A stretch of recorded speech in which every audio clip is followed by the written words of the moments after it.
Dvojni program v Ljudskem vrtu v dolgem nogometnem popodnevu so najprej v predtekmi 26. prvenstvenega kroga mariborski in domžalski upi odločali o zmagovalcu slovenskega tekmovanja ekip U14 za Premier Cup.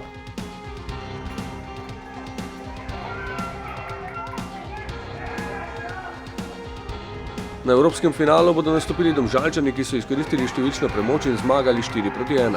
Prelomnica dvoboja namreč že v 6. minuti, ko je bil izključen mariborski branilec Vivat.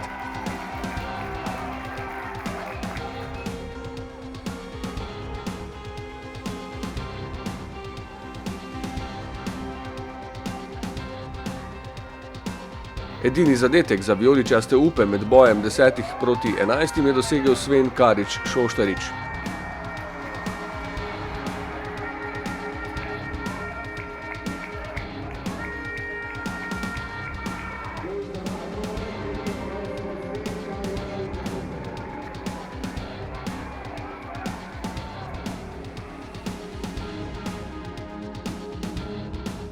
Potem pa v srednji del sobotnega programa z dvobojem članske ekipe proti Rudarju, ki se od julija 2010 ni več uspel izogniti porazu v uradnih dvobojih. Pa se je šlo po novo zmago in Mezga je hitro napovedal, da bo imela velenjska obramba z njim veliko dela. Že v 3. minuti je prišel do udarca po podaji Vilerja, v zadnjem trenutku pa posredovanje Kašnika, ki je odbil v kot. Nihče mu ni mogel preprečiti, da bi v akciji številka 2 poskrbel za vodstvo. Smrekar je kot začetnik učinkovitega napada opravil prvi del naloge, podal na desno stran do Mezge, ki je spretno ciljal v bližnji kot ob vratnici in spravil žogo mimo vratarja Rozmana v mrežo za odpiranje poti do 12. zmage v 12. medsebojnem obračunu z istim nasprotnikom.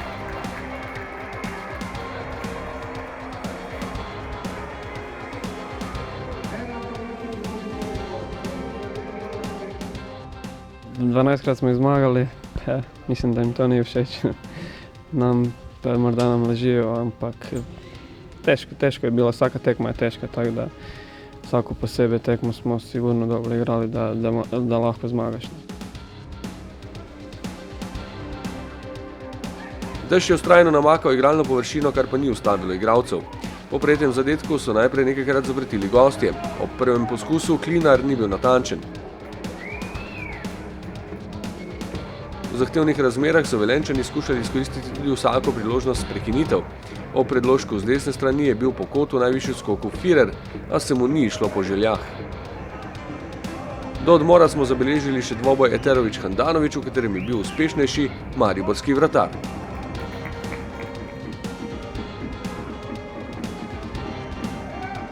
Drugi polčas je minil ob stopnjevanju padavin in hkrati tudi všečnih akcij. Za uvod je Berić ogrel dlani Rozmanu, ki je vstopil v obdobje z obilico dela. Slavljenec dneva Tavares je zapretil takoj po vstopu v igro. Po udarcu o podaji Cvijanovića z leve strani mu je velenjski vratar še uspel preprečiti namero. Naslednjič po izjemni akciji kratkih podaj pa več ne. Najprej Filipović podal do Tavaresa, kapetan na levo stran Cvijanovića in sledil je atraktiven zaključek. Cvijanović po tleh do Vilerja, ta takoj s povratno podajo v sredino proti Tavaresu, ki je natančno nameril in žogo od vratnice poslal v mrežo, ter si z 12. prvenstvenim golom na najlepši način čestital za rojstni dan.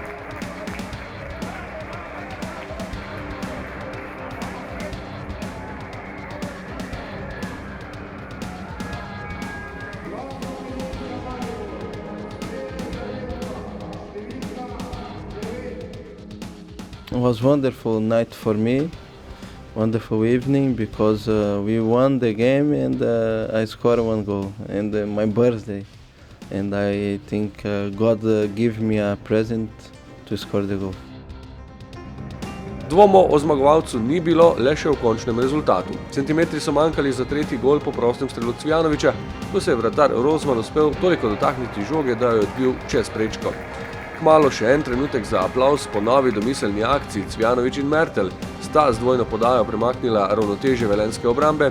Sledila je zaključna asistenca Cvijanovića do Berića, ki je potisnil žogo čez golovo črto in tako še 5. zapored zadel v medsebojnih obračunih z Rudarjem.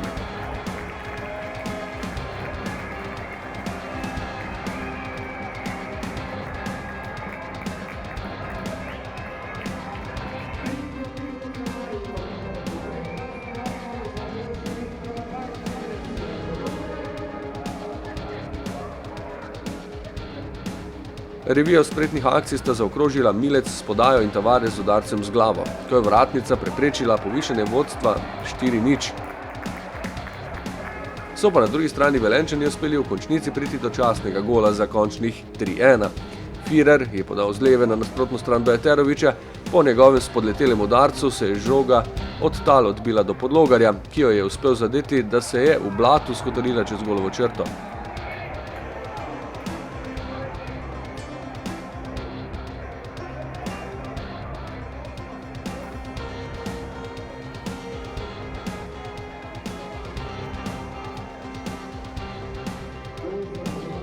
To ni izkalilo veselja, je pa manj prijetna novica prišla strani zdravniške službe. Po prvih napovedih Aleksandra Rajčevića, ki je moral z igrišča že v 33. minuti, zaradi poškodbe kolena čaka daljši odmor. Več bo znano po magnetni resonanci, ki bo v torek, ko ekipo že čaka naslednja tekma. V Celju se bo začela ob 18.